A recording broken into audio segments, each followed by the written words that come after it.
오늘 우리에게 주신 하나님의 말씀은 요한일서 4장 11절에서 21절까지 제가 한 절, 여러분이 한 절 함께 교독하도록 하겠습니다. 제가 먼저 읽겠습니다. 사랑하는 자들아, 하나님이 이같이 우리를 사랑하셨은즉 우리도 서로 사랑하는 것이 마땅하도다.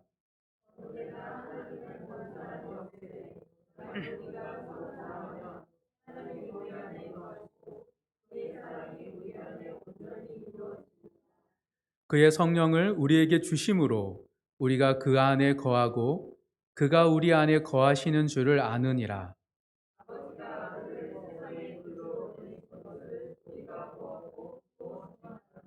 누구든지 예수를 하나님의 아들이라 시인하면 하나님이 그의 안에 거하시고 그도 하나님 안에 거하느니라.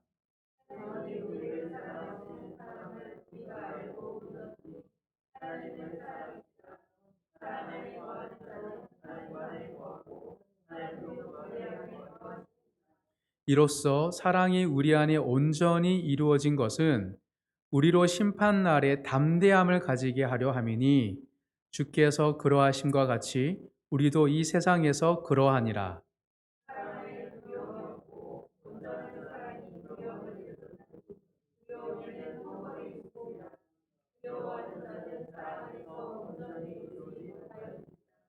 우리가 사랑함은 그가 먼저 우리를 사랑하셨음이라.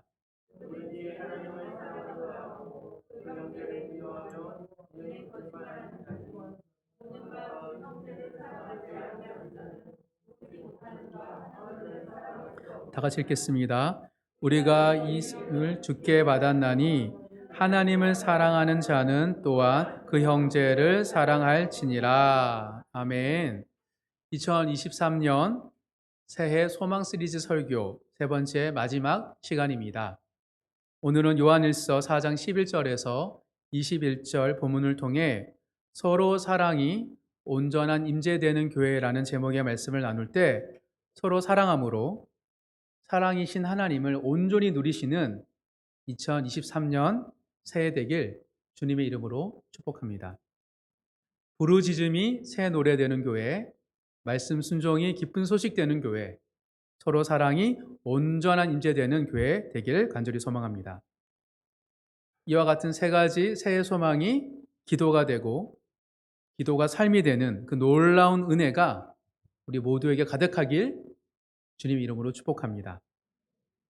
사랑하는 성도 여러분, 지금 여러분의 신앙에서 가장 필요한 것을 한 가지 꼽는다면 무엇입니까? 지금 나에게 무엇이 가장 필요하다고 생각하시나요? 또는 우리 교회에 무엇이 가장 필요할까요? 만약 예수님이 지금 우리에게 오셔서 이 질문에 우리를 대신하여 답변하신다면 나에게 가장 필요한 것, 교회에 가장 필요한 것이 무엇이라고 예수님께서 말씀하실 것 같으십니까? 요한복음에서 예수님이 친히 하신 말씀입니다. 새 계명을 너희에게 주노니 서로 사랑하라. 내가 너희를 사랑한 것 같이 너희도 서로 사랑하라. 너희가 서로 사랑하면 이로써 모든 사람이 너희가 내 제자인 줄 알리라. 예수님께서 제자들을 떠나시기 직전에 하신 말씀이죠.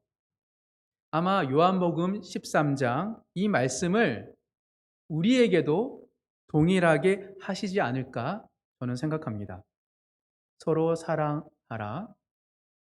서로 사랑하면 이로써 너희 교회가 내 제자인 줄 알리라. 그렇다면 저와 우리 모두에게 가장 필요한 것은 사랑이라고 말할 수 있습니다. 서로 사랑하는 것이 지금 우리 교회에 가장 필요한 거예요. 그런데 왜 우린 서로 사랑하는 것을 가장 필요한 것으로 잘 생각하지 않을까요? 지금 나에게 필요한 것, 지금 우리에게 가장 필요한 것, 그것은 서로 사랑하는 것인데 저는 서로 사랑하는 것이 가장 필요하다고 생각이 잘 안 들었어요. 다른 것들이 저희가 더 필요하다고, 우리 공동체 더 필요하다고 저는 생각을 참 많이 했던 것 같습니다. 요한 1서에서는 서로 사랑하는 것이 우리 모두에게 가장 필요한 것이라고 하곤합니다.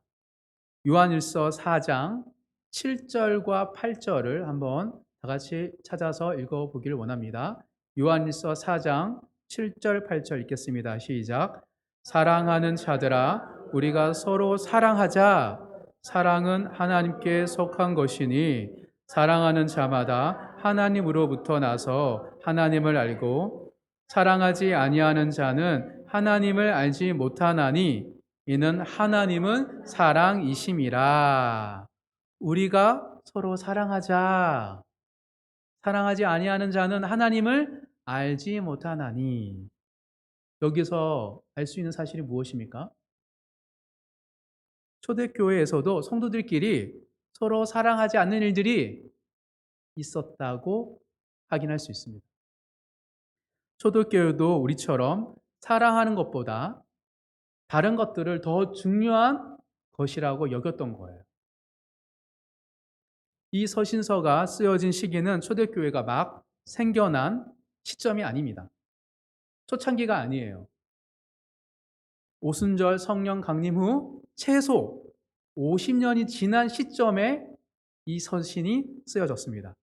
즉 세월이 흐르면서 초대교회 안에 여러 가지 일들이 생겨났어요. 긍정적인 일은 당연히 있겠죠. 부흥을 했으니까. 근데 부정적인 일도 일어났던 거예요. 복음의 순수성이 훼손되는 일, 믿었다가 교회를 떠나는, 믿음을 저버리는 일, 거짓 선지자들로 인해서 교회가 분열되는 일 등 이런저런 부정적인 사건들이 교회 안에 생각보다 많이 있었습니다. 그리고 이런 영적 스캔들을 한 번, 두 번 자주 겪게 되면서 교회를 출석하는 성도들에게 어떤 일이 일어난 것처럼 보입니까? 여러분들이 이런 일들 많이 겪으면 신앙생활하기 어때요? 지치죠. 상처받고 이제 지치게 됩니다. 그래서 더 이상 사랑을 더 하지 않고 신앙을 유지하려고만 하게 합니다. 왜냐하면 또 사랑했다가 상처받을까봐 두렵고, 그리고 이제는 사랑할 힘도 더 이상 없기 때문이죠. 이 모든 것을 초대교회 안에 일어나는 것을 본 사도 요한이, 예수님의 제자였던 사도 요한이 언제? 80세 때, 80대에 쓴 서신이 요한 1서예요. 할아버지가 돼서 썼어요. 그러니 요한 1서에는 오랜 풍파를 겪고 남은 그 신앙의 정수가 담겨 있는 것입니다. 오늘 본문 11절입니다. 한번 더 읽겠습니다. 사랑하는 자들아 하나님이 이같이 우리를 사랑하셨은즉 우리도 서로 사랑하는 것이 마땅하도다. 11절에 보면 사도 요한은 교회 안에 사랑이 메말라 가는 것에 대해서 근본적 원인이 어디 있다고 말하고 있습니까? 서로 사랑하는 것을 마땅한 일로 여기지 않는 것이 교회의 문제라고 말하고 있습니다. 마땅하다라고 번역된 헬라어 단어 오페이로는 의무를 지다, 빚을 지다예요. 즉 우리는 하나님의 사랑에 빚진 자들이기에 사랑을 할 의무를 가지고 있다는 뜻입니다. 그런데 어느 순간부터 초대교회 안에도 성도들 가운데 사랑의 빚, 사랑의 의무감을 잊어버린 거예요. 이처럼 서로 사랑을 신앙의 의무로 여기지 않는 것이 가장 큰 문제라고 사도 요한은 지금 말하고 있는 것입니다. 이것이 바로 초대교회의 문제이며 동시에 오늘날 우리 모두가 가지고 있는 문제입니다. 사랑에 빚진 마음가짐을 잃었어요. 교회에 와서 빚진 자의 마음으로 누군가에게 사랑하려고 하는 마음이 많이 없어졌습니다. 그래서 사도 요한뿐 아니라 사도 바울도 로마 서신을 통하여서 신앙생활에 대해서 이렇게 말합니다. 한번 찾아볼까요? 로마서 13장입니다. 로마서 13장 8절. 사도 바울은 신앙에 대해서 이렇게 말합니다. 로마서 13장 8절 다 같이 읽겠습니다. 피차 사랑의 빛 외에는 아무에게든지 아무 빛도 지지 말라. 남을 사랑하는 자는 율법을 다 이루었느니라. 사도 바울은 신앙생활에 대해서 한마디 이렇게 정의합니다. 신앙은 사랑의 빛을 주고받는 거야. 왜냐하면 남을 사랑하는 것이 율법을 완성하는 것이기 때문이죠. 그러니 사도 바울이 지금 정의하고 있어요. 신앙생활은 사랑을, 빛을 서로 주고받는 거라고. 교회에서 서로 사랑하는 것이 신앙의 핵심이고 요체이며 정수입니다. 그 무엇보다 중요하고 우선되어야 할 가치가 바로 서로 사랑하는 것입니다. 이거는 선택의 문제가 아닙니다. 예배만큼 중요한 것이 서로 사랑하는 것이기 때문이죠. 그런데 정말 많은 성도들이 다른 성도들에게 사랑의 빛을 지고 싶어 하지 않습니다. 왜냐하면 신세지는 것 같고, 그리고 나의 약점이 너무 드러나는 것 같아서 그다지 나 자신을 드러내지 않습니다. 우리 주위에서 이렇게 신앙생활을 하는 분들을 쉽게 찾을 수 있습니다. 이런 분들의 특징 세 가지가 있습니다. 첫 번째 특징은 신앙생활을 예배만 드리는 것으로 생각합니다. 그래서 타 성도와의 교제와 만남을 잘 가지지 않습니다. 그럼에도 나는 예배를 잘 드리고 헌금 생활을 잘 하고 있기에 괜찮은 신앙으로 스스로 생각합니다. 이들에게 사도 요한은 말합니다. 사랑하지 아니하는 자는 하나님을 알지 못하나니. 두 번째 특징은 교회를 가족이나 가까운 지인을 만나는 장소로 여깁니다. 주일마다 교회에서 가족과 지인을 만나 같이 예배드리고 식사하는 것을 가장 중요한 안식으로 생각하는 거죠. 게다가 훈련과 양육을 받고 봉사와 섬김을 하면서도 나랑 잘 맞는 사람만 만나려고 합니다. 근데 정말 안타까운 것은 무엇이냐면 그 가까운 지인과 관계조차도 사랑하는 관계로까지 발전하려고 하지는 않습니다. 적당한 선에서 서로 불편 없이 지내는 관계를 잘 유지하는 것. 그것이 중요하다고 생각하기 때문이죠. 또한 이런 사람의 세 번째 특징은 불편한 관계가 되면 교회에서 교묘하게 손절합니다. 기도 제목 나누고 함께 은혜를 나눈 사이더라도 불편하게 되면 보고도 인사를 하지 않는 것을 이상한 일로 여기지 않습니다. 어떻게 하면 저 사람과 맞추지 않을까? 각자 드리는 예배 동선을 생각해서 피하려고 머리를 굴리기 시작합니다. 왜냐하면 교회에서조차 불편한 관계를 맺고 싶지 않다라는 그 강박적 생각. 왜냐하면 일터에서 너무 지쳐 있어서 교회에서 내가 이렇게 불편한 관계를 맺어야 돼? 라는 그 생각으로 은밀하지만 확고하게 불편한 만남 그 자체를 미리 차단하는 것이죠. 자신의 신앙을 지키는 비결이 바로 여기 있다라고 생각할 정도로 뱀 같은 지혜로 그들은 신앙생활을 합니다. 하지만 비둘기 같은 순결한 마음이 없다면 이런 지혜는 뱀 같은 지혜가 아니라 뱀의 지혜일 뿐입니다. 따라서 사랑하기 위한 목적이 아니라면 단절과 손절의 행위는 뱀 같은 지혜가 아니라 뱀의 지혜입니다. 악한 사단의 지혜이고 절대 미혹되어서는 안 될 신앙의 모습인 것이죠. 그래서 이런 신앙을 하는 사람들, 누군가와 사랑의 빛을 지지 않으려고 부단히 노력하는 사람들에 대해서 예수님께서 마지막 날에 어떤 일이 일어날지 미리 경고하신 것입니다. 마태복음 25장 한번 찾아보도록 하겠습니다. 마태복음 25장 마지막 날에 일어날 사건에 대해서 예수님께서 비유로 설명해 주셨는데 다 읽지는 못하겠고요. 마태복음 25장 44절부터 46절까지 세 절만 읽어보도록 하겠습니다. 마지막 날 이런 일이 일어난다고 말하고 있습니다. 44절부터 읽겠습니다. 시작. 그들로 대답하여 이르되 주여 우리가 어느 때에 주께서 줄이신 것이나 목마르신 것이나 나그나 되신 것이나 헐 벗으신 것이나 병드신 것이나 옥에 갇히신 것을 보고 공양하지 아니하도이까. 45절입니다. 이에 임금이 대답하여 이르시되 내가 진실로 너희에게 이르노니 이 지극히 작은 자 하나에게 하지 아니한 것이 곧 내게 하지 아니한 것이니라 하시리니 그들은 영벌에 의인들은 영생에 들어가리라 하시니라. 이처럼 예배만 드리고 가까운 관계만 유지하며 불편한 만남은 교묘하게 손절하는 신앙은 매우 잘못된 신앙입니다. 서로 사랑하고 돌보는 것을 절대 포기하시면 안 됩니다. 지극히 작은 자가 누구입니까? 나의 도움과 사랑이 필요한 사람이에요. 그러니 우리는 교회 와서 눈을 들어 살펴야죠. 나의 도움과 나의 사랑이 필요한 사람이 누구인지. 근데 보지 않으려고 한다면 예수님이 경고한 이런 신앙이 될 수 있습니다. 주님께서 우리에게 요구하시는 것은 완전한 사랑을 하라는 것이 아닙니다. 우리의 도움이 필요한 사람을 외면하지 말라는 거예요. 사랑하기를 포기하지 말라고 경고하는 것입니다.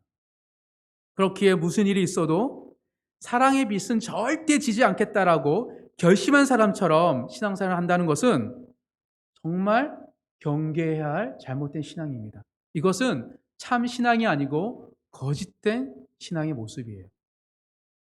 참 신앙은 사랑의 빛을 많이 지게 되어 있습니다.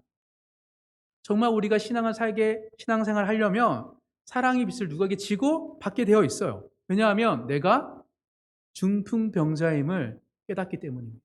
그것도 자주.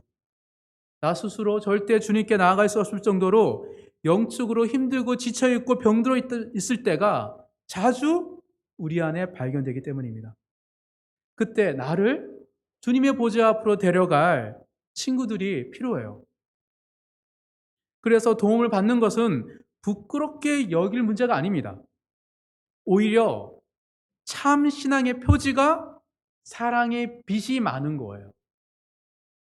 따라서 사랑의 빛은 부끄러워할 것이 아니라 내가 그만큼 하나님 은혜가 필요했구나. 그만큼 내가 은혜로 살았구나라는 증거인 거예요. 즉 사랑에 비치는 것은 참 신앙의 증거인 것입니다. 그리고 사랑의 빛을 진 사람들은 다른 중풍병자의 친구가 되려고 합니다. 누가 어떤 도움이 필요한지 금방 알아챕니다. 왜냐하면 타인의 모습에서 내 자신의 모습을 발견하기 때문입니다. 그래서 너무 안타깝고 그 마음이 공감되어서 그애가 가까이가 그의 친구가 되어주려는 것이죠. 이처럼 중풍병자와 중풍병자 친구가 함께 얽혀 있는 것이 교회예요.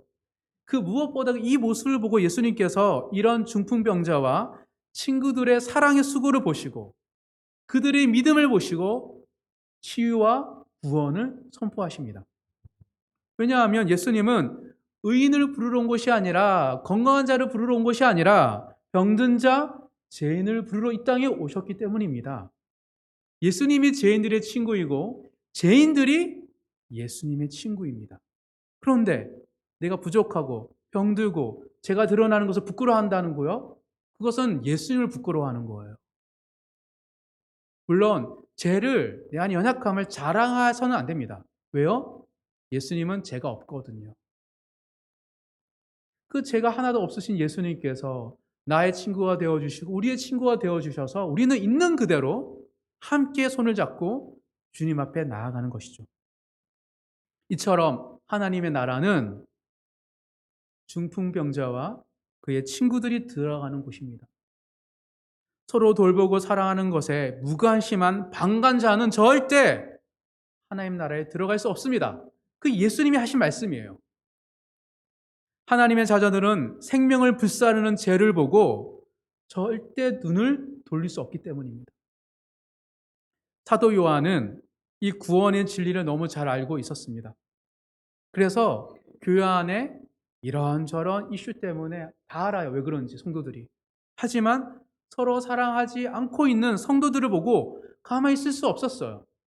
그래서 펜을 들고 80대 노임에도 불구하고 서신을 쓴 것입니다. 오늘 본문을 통해 제가 발견한 공동체 사랑을 회복하는 비결에 대해서 함께 나눌 때 2023년 서로 사랑이 하나님의 임재되는 교회로 빚어지는 은혜가 우리 모두에게 가득하길 간절히 소망합니다. 사도 요한이 제시하는 서로 사랑하는 신앙의 회복의 비결은 사랑의 선순환 구조에 거하는 거예요. 하나님의 사랑은 선순환되는 기능이 있습니다. 그 구조 안에, 그 관계 안에 머물러 있는 것. 그것이 나의 안에 있는 사랑의 회복의 비결이라고 제시하고 있습니다. 12절, 오늘 본문 12절 다 같이 읽겠습니다. 시작. 어느 때나 하나님을 본 사람이 없으되 만일 우리가 서로 사랑하면 하나님이 우리 안에 거하시고 그의 사랑이 우리 안에 온전히 이루어지느니라. 사도 요한은 지금 사랑에 관한 심오한 진리에 대해서 말하고 있습니다. 저를 보세요. 성경은 뭐예요? 율법은 하나님 사랑과 이웃 사랑의 거대한 두 가지 축이 있습니다. 지금 하나님 사랑과 이웃 사랑이라는 이 두 계명이 사랑 안에서 서로 선순환 구조를 가지고 있다라고 지금 말하고 있는 거예요. 서로 사랑하는 것, 이웃끼리, 형제 자매들끼리 서로 사랑하는 것 가운데 하나님이 임재하시고 하나님 임재 가운데 있는 곳은 하나님의 사랑이 더 온전해지게 됩니다. 그래서 또 온전해지기에 우리 안에 사랑이 또 옆에 있는 형제 자매를 사랑할 수 있는 힘이 생기는 거예요. 거룩한 선순환이 하나님 사랑과 이웃 사랑이라는 계명 안에 있다라는 거예요. 의무감이 아니에요. 하나님 사랑과 이웃 사랑 안에 사랑의 선순환 구조가 있다라고 지금 말하고 있기 때문입니다. 따라서 사도 요한은 서로 사랑하는 것을 포기하는 것은 무엇을 포기하는 것이라 말하고 있는 거예요? 하나님의 사랑을 포기하는 거예요. 즉 서로 사랑하지 않은 성도들을 보고 하나님의 사랑을 포기하고 있구나 라는 그 안타까움에 사도 요한이 지금 편을 들고 있는 겁니다. 즉 사도 요한은 사랑이 가진 선순환적 기능에 대해서 지금 강조하면서 사랑의 선순환 구조에 들어가는 것이 우리의 회복의 비결이라고 지금 말하고 있는 겁니다. 12절에. 그렇다면 알겠어요. 이 심오한 사랑의 진리에 대해서. 그러면 그 선순환 구조에 어떻게 들어가죠? 어떻게 그 사랑의 선순환 구조에 들어갈까요? 우리도 나름대로 이웃을 사랑하려고 시도는 하잖아요. 근데 그 선순환 구조에 머물러 있는 거랑은 다르죠. 일시적인 이웃사랑의 실천에서 단순히 머무는 것이 아니라 그 사랑의 실천이 지속적인 온전한 사랑을 하는 그 선순환 구조에 들어가기 위해서는 우리가 하는 작은 실천이 일시적인 것이 아니라 마중물이 되어야 돼요. 여러분 마중물 아시죠? 지금은 전기 모터로 물을 뽑아오지만 옛날엔 지하에 있는 지하수를 뽑을 때 파프 꽂고 펌프를 하잖아요. 펌프질을 하려면 물을 먼저 부어야 됩니다. 그게 마중물이에요. 그 물을 붓고 펌프질을 하면 펌프질을 멈추지 않을 동안은 계속 지하에서 물이 흘러나오죠. 즉 일시적인 서로 사랑이 지속적인 사랑이 되기 위해서는 마중물이 되어야 되는데 어떻게 하면 우리의 작은 이웃 사랑 실천이 마중물이 될 수 있을까에 대해서 이어서 사도 요한이 세 가지에 대해서 강조하고 있습니다. 13절입니다. 13절 읽겠습니다. 시작. 그의 성령을 우리에게 주심으로 우리가 그 안에 거하고 그가 우리 안에 거하시는 줄을 아느니라. 성령을 이야기하고 있습니다. 사랑의 선순환 구조에 지속적으로 머물기 위해서는 우리의 작은 사랑의 실천이 마중물이 되어야 되는데 마중물이 되기 위해서는 첫 번째 성령 안에 거해야 한다고 말하고 있습니다. 그냥 내가 섬긴다고 그것이 마중물이 되는 게 아니에요. 내가 성령 안에 거하면서 하는 사랑의 실천이어야 되는 거예요. 생각보다 우리가 신앙생활을 하면서 또한 서로 사랑할 때, 누군가의 선을 베풀 때 성령 안에 우리가 같이 있다라고 생각하지 않는 경우가 굉장히 많습니다. 그래서 공동체 안에 일어나는 역학관계, 그리고 서로가 주고받는 관계 속에서 여러 가지 반응이 나타나잖아요. 그것을 마치 성령은 빼고 인간 사이에 일어나는 집단 공동체로 해석할 때가 굉장히 많이 있습니다. 지금 우리가 이야기하는 사랑은 세상에서 벌어지는 이야기가 아니에요. 교회 안에 하나님의 영이 있는 사람을 대상으로 하는 사랑에 대해서 이야기하고 있습니다.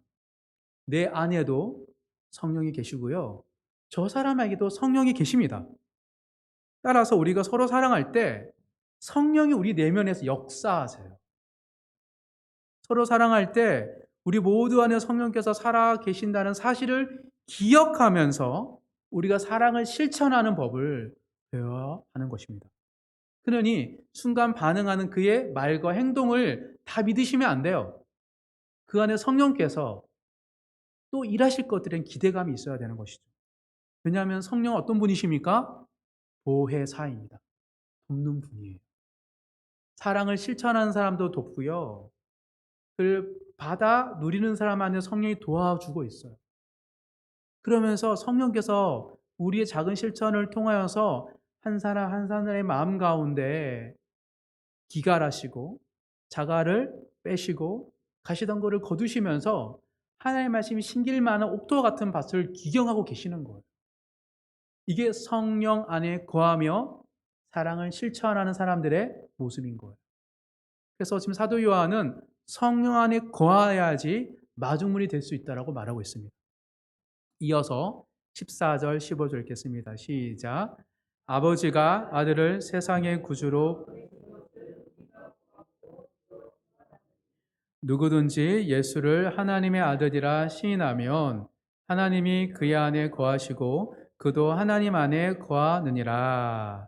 사랑의 선순환 구조의 지속적으로 머물기 위해서는 두 번째, 예수 복음 안에 머물러 있어야 돼요. 성령 안에 거해야 되고요. 예수의 복음 안에 우리가 거해야지 우리의 실천이 마중물이 될 수 있습니다.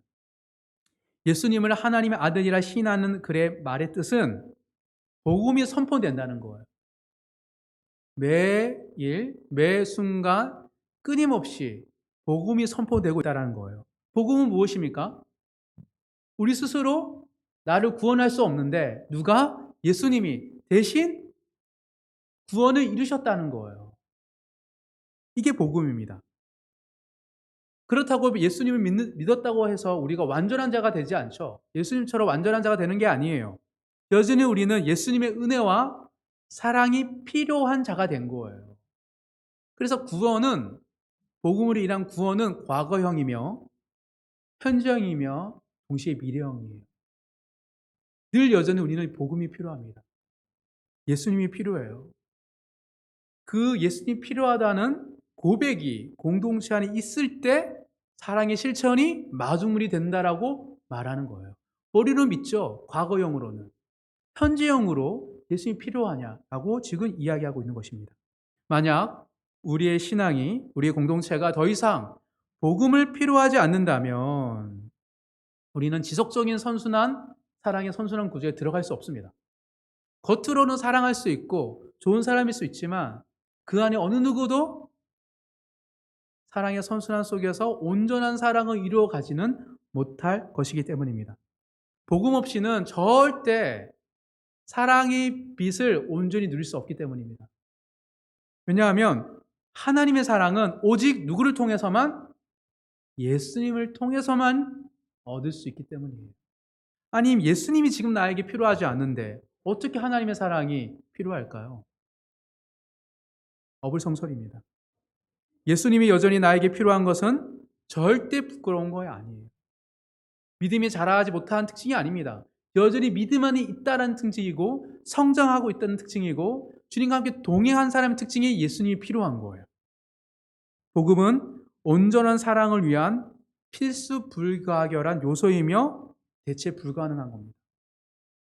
그래서 사도 요한은 우리 안에 왜 공동체가 사랑이 메말라 가냐면 이제는 더 이상 성도들끼리 예수님이 안 필요해요. 만났을 때 예수님 얘기를 안 한다는 거예요.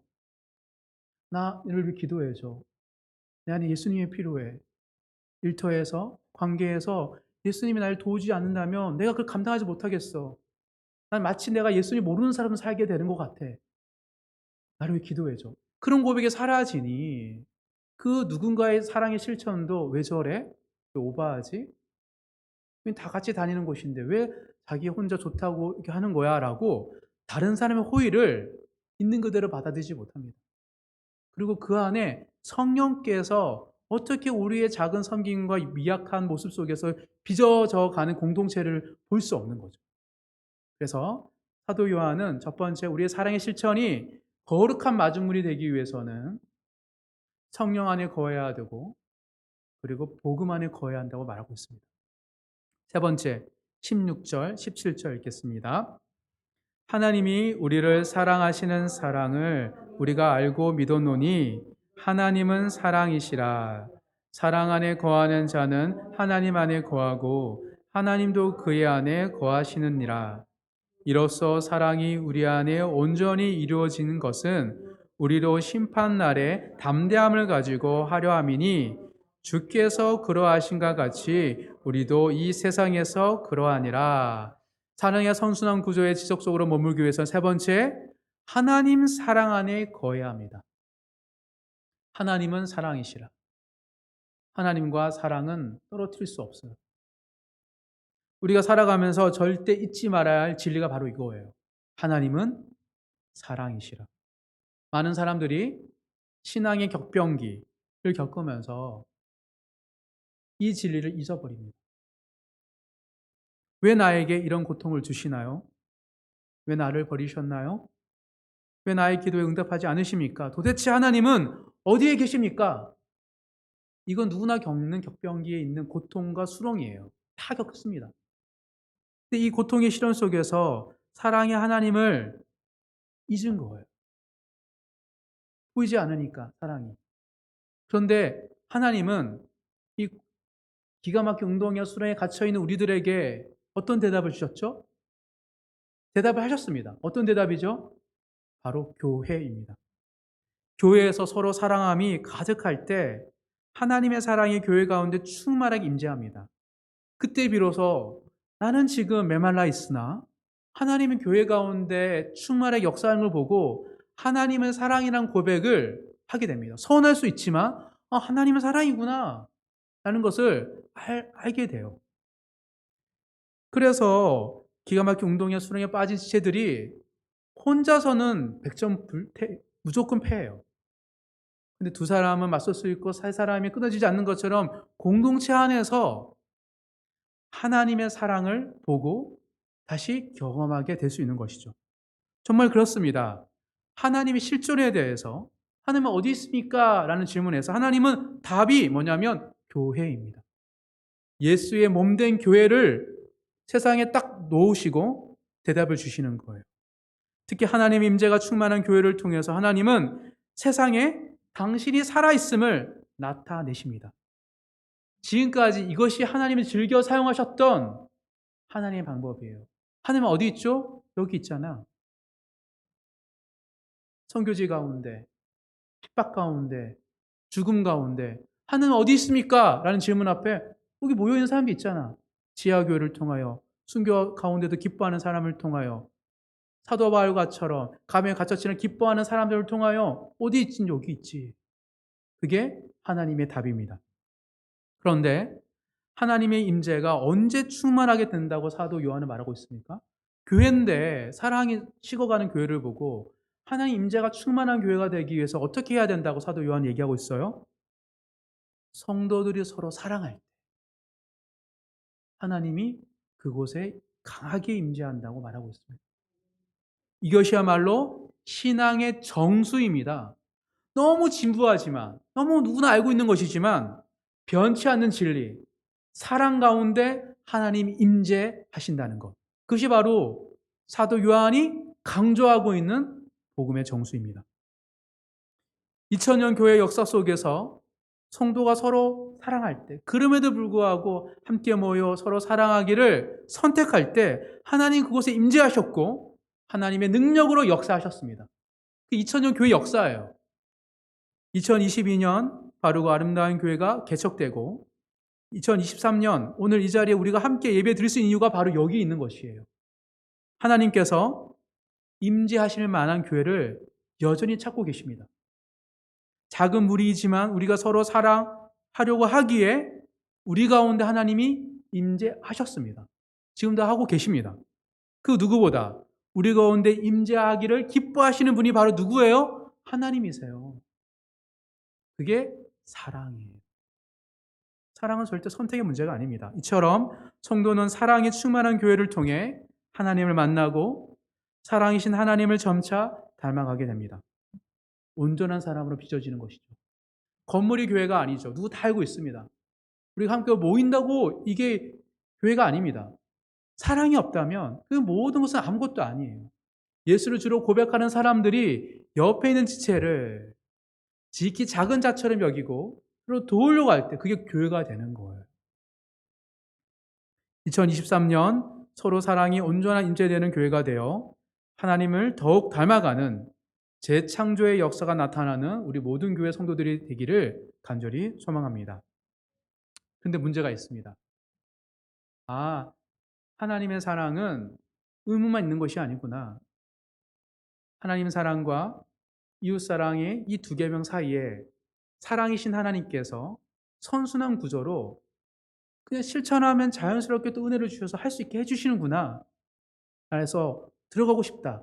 들어가려면 내 안에 성령 안에서 복음 안에서 사랑 안에서 하나님 내가 그것들을 실천한다면 가능할 텐데 우리를 방해하는 것들이 있습니다. 그게 무엇이죠? 18절입니다.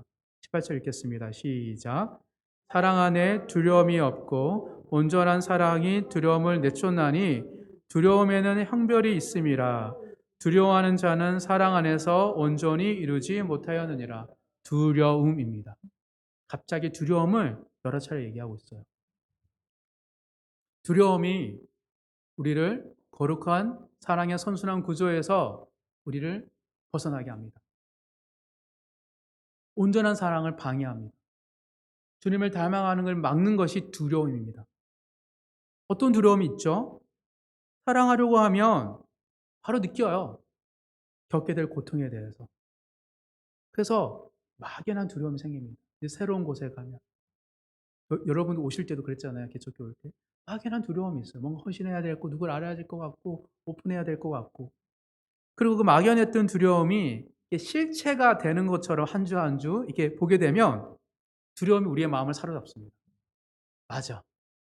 진짜 그런 일이 일어나네? 특히 사랑의 행위로 상처를 받거나 고통을 겪게 되면 사랑의 선순환 구조에서 뛰쳐 나갑니다. 거의 많은 사람들이.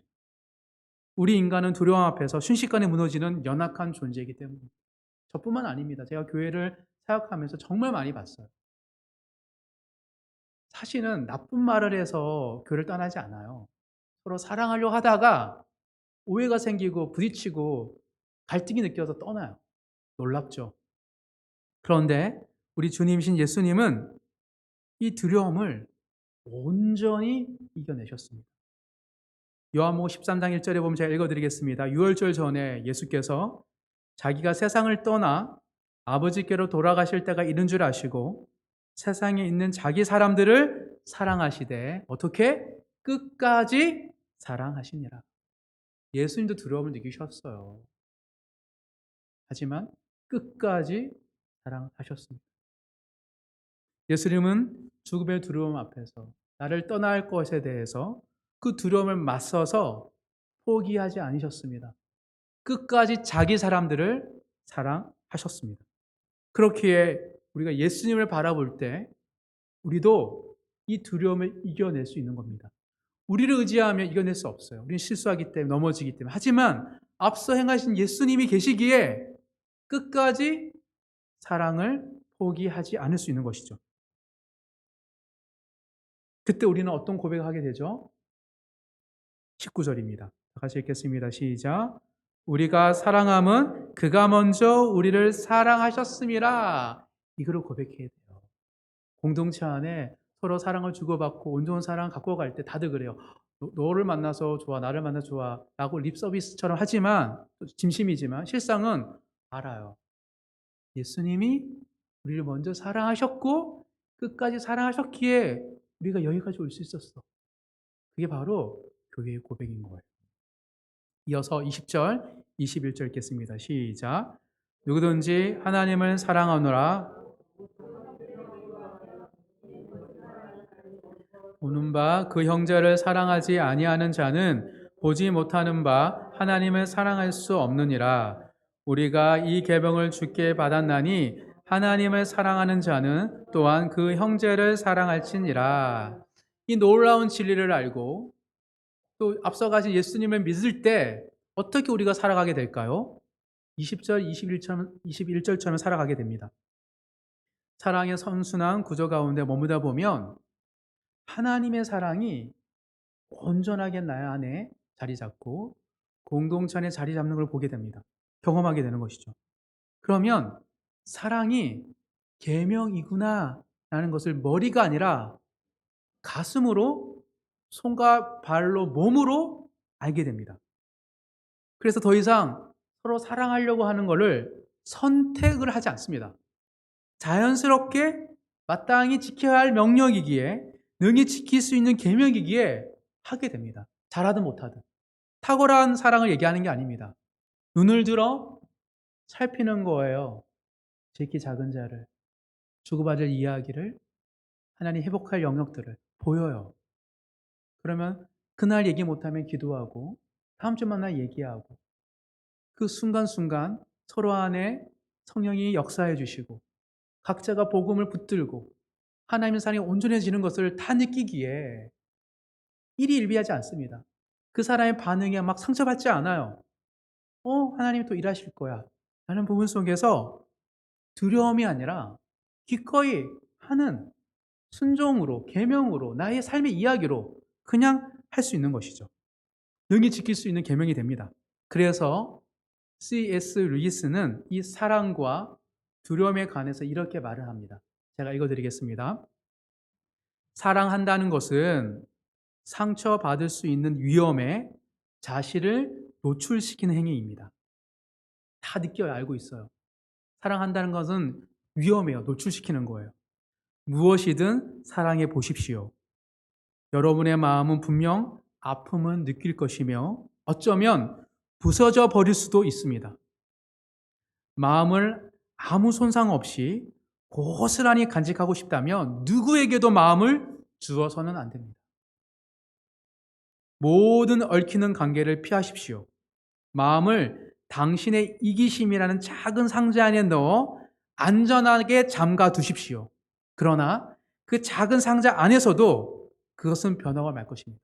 우리의 마음은 변해요. 부패합니다. 부서지지는 않을 것입니다. 왜? 단단한 상자 안에 이기심 안에 넣었기 때문에. 깨트릴 수 없고 뚫고 들어갈 수도 없을 것입니다. 그러나 이게 핵심입니다. 구원받을 수도 없는 상태가 되고 말 것입니다. 그리고 이어서 루이스는 사랑의 선순환 구조에 대해서 이렇게 말을 합니다. 제가 볼 때는 사랑의 선순환 구조에 대해서 아는 사람이 하는 말이에요. 우리는 모든 사랑의 내재해 있는 고통을 피하려고 애씀으로써가 아니라, 많은 사람들이 사랑에 내재해 있는 고통이 있는데 고통 안 느끼려고 어떻게 하면 사랑하지 않을까, 마음을 주지 않을까 애쓰고 있거든요. 그렇게 애쓰지 말고 그것을 받아들이고, 사랑하면 아프는구나, 그 아픔을 받아들이고 그분께 바침으로써, 예수님께 바침으로써 하나님께 더 가까이 다가가게 됩니다. 놀라운 얘기를 하죠. 이웃사랑을 하는 사람은요, 아파서 하나님 찾게 돼 있어요. 하나님 사랑을 받아요. 이게 거룩한 순환 구조를 가질 수밖에 없다고 지금 얘기하는 거예요. C.S. 루이스도. 서로 사랑하려고 하면 상처와 고통인 필히 다가옵니다. 하지만 그로 인해서 우리는 하나님께 더욱 가까이 가게 되죠. 하나님께 가까이 가게 되면 어떻게 됩니까? 하나님의 사랑을 더 알게 되죠. 그리고 그 사랑을 알게 되니 더 사람들이 주고 싶죠. 또 상처를 받죠. 이런 순간순간 속에 우리는 어떻게 되죠? 온전한 사랑으로 연단되고 단련되어서 예수님을 닮아가게 되는 것입니다. 그러니 절대 뭐를? 형제 자매를 사랑하기를 포기하지 마시기 바랍니다. 말씀을 정리하겠습니다. 고린도전서 13장 13절입니다. 그런즉 믿음, 소망, 사랑 이 세 가지는 항상 있을 것인데 그 중에 제일은 사랑이라.